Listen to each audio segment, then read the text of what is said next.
Hey guys, so I'm here to do my book talk on The Dream Thieves by Maggie Stiefvater. This is her second book in the Raven Cycle Quartet, and I liked it more than the first one, but I didn't like it enough to give it the whole 5 stars. I gave it 4.5 out of 5 stars because I felt like this was a very character-driven book and it didn't have much progress in the way of the plot, which for me, I need to have like a really good balanced combination of characters and good plot and good writing, and this had great character development, like one of the best character developments I've ever seen in a book.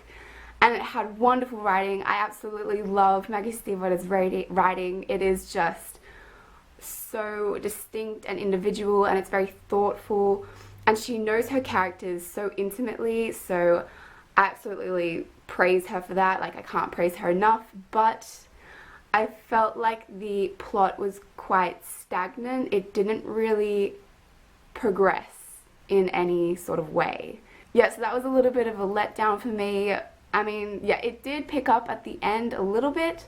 Like, you did see a little bit more of the plot happening, but it wasn't enough to redeem it for a 5-star book, unfortunately. Yeah, so I definitely recommend you guys picking this series up. It is a wonderful series. Like, I'm so glad that I picked it up, and I'm so glad that I got to know these characters, and I'm just really excited to see where the story goes because I have quite a lot of questions, and now I'm just going to discuss those questions that I have in the spoiler section.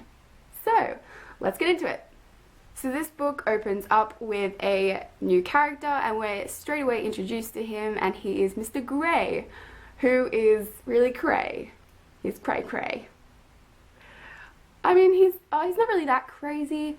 He has a method to his craziness, but I mean, if you're gonna be a hitman, you've got to be crazy in some capacity, which he kind of is, sort of. He's crazy good looking. He's that. What? Yeah, so with this new introduction of this character, we become aware of that he's searching for the Grey Warren. Say that 3 times fast. No. Grey Warren. Wait. And so that mystery is just added to all of the other mysteries in this mysterious book. Why not? But then we find out that the Grey Warren is actually not an object, it is a person, and that person is Ronan, because Ronan is special. Because he can take things out of his dreams. I consider that very special. But speaking of his dreams, we kind of see this girl in his dreams, and I kind of think that she is one of those Grey Warrens, or she is like a figment of his imagination, which is kind of his like conscience, maybe? I don't know. But I kind of want him to bring her out into the real world because she wants to leave. Or maybe she's not a Grey Warren because she'd be able to leave if she was a Grey Warren, right? I don't know. I have so many questions. I mean, I know Mr. Grey, or the Grey Man, is a hitman. I kind of like him. Like, I liked him even at the start, even when he was punching on Ronan's brother. I felt like, I don't know, I feel like villains nowadays in nearly every book we come across, they always have redeemable qualities in them, so I never always really hate them to begin with because I know somehow the author is going to like endear them to you, and I'm just going to be like, I like you. You know what I'm saying? Yeah. Hopefully that isn't just all me. Maybe it is. I don't know. I absolutely loved the bit where he kind of walks into Blue's house and he goes and sits with Persephone, Mora, and Carla. That scene where they're just kind of all, I don't know, congregating around this like drinking table or whatever it is, I absolutely love that. I mean, you'd think that there'd be like freaking shit about a hitman in their house, but you know, they take it in stride, you know, like they're old friends. I love that. It was really funny. Yeah, so like I said, I absolutely really liked the Grey Man. I loved his odd sense of humor. It kind of agreed with me. It's kind of like my kind of humor a little bit. And I just really liked the budding romance between him and Mora. I thought that they were like worked really well together, and they had great chemistry, and I loved their first date. It was just, oh, it was too cute. Like a little bit weird, but it was just cute. And I also absolutely loved the first interaction with Blue and the grey man. That was just priceless.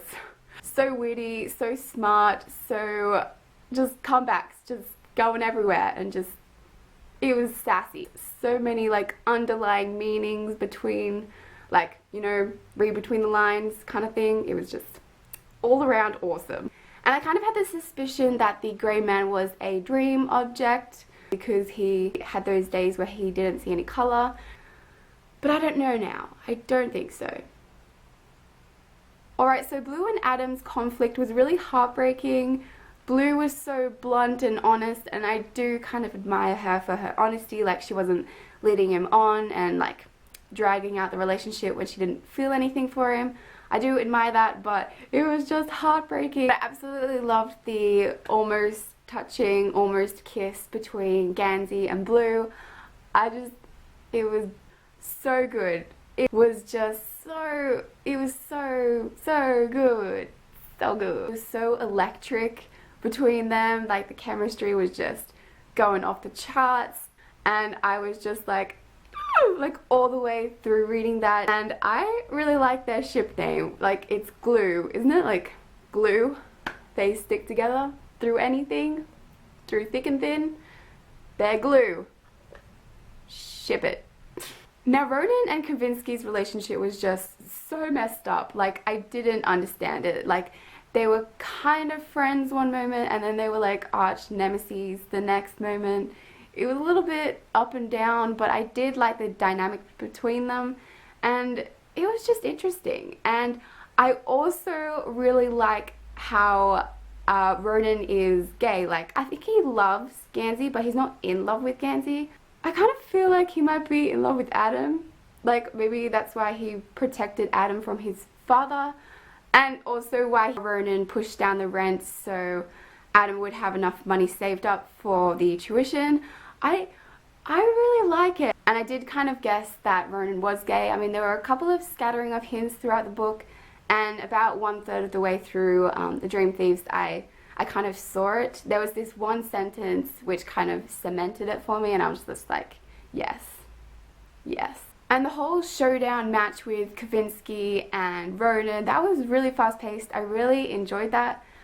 But you could just see Kavinsky like self-exploding, and he was just kind of setting himself up for his death, which was kind of sad, but kind of a relief too, because I didn't like it.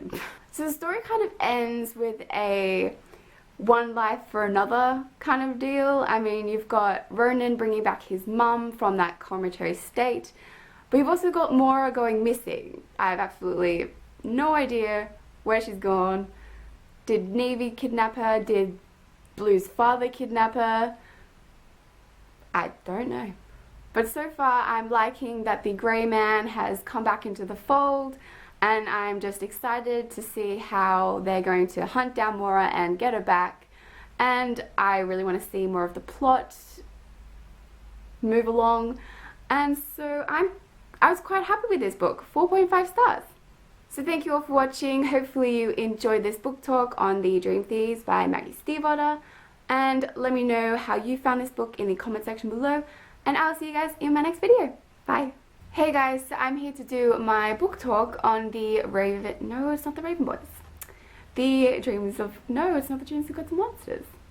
Jesus Christ. No, it's not him either. Okay,